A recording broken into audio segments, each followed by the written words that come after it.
George Patton. One could easily name him a born militaryman. Controversial to some, while beloved by the troops under his command, a general who understood the intricacies of modern war, a general who led his troops swiftly and surely on the battlefield, an advocate for the utilization of tanks on the battlefield, who could adapt the German doctrine of blitzkrieg into the American army. This pioneer of armored warfare started off in the military as a cavalryman. He was passionate about horse riding and designed a new type of saber in 1913, which came to be known as Patton's saber. He was also a talented athlete.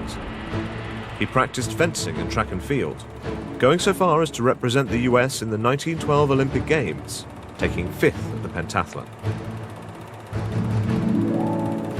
When the US joined the First World War, Patton supported the decision and volunteered to be sent to Europe as an adjutant to General John Pershing. During his stay in France, he became fixated on the topic of tanks. He organized tutorials for the soldiers regarding tanks and commanded the 304th Armored Brigade. He was wounded in his thigh during combat, which prevented him from active duty until the end of the war. For his participation in battles and being wounded in combat, he has received the Distinguished Service Medal and the Purple Heart.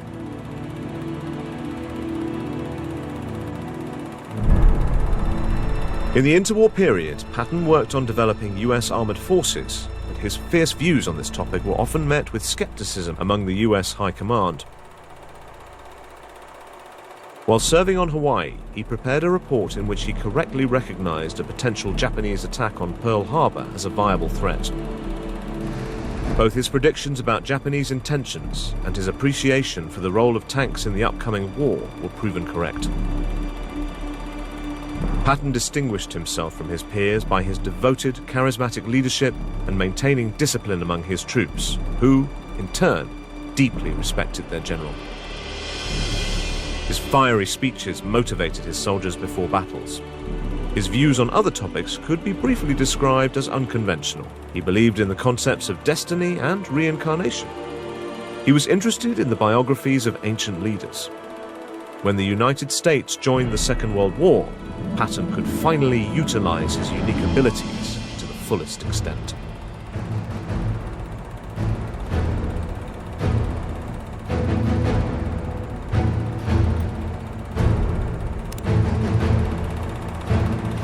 November of 1942.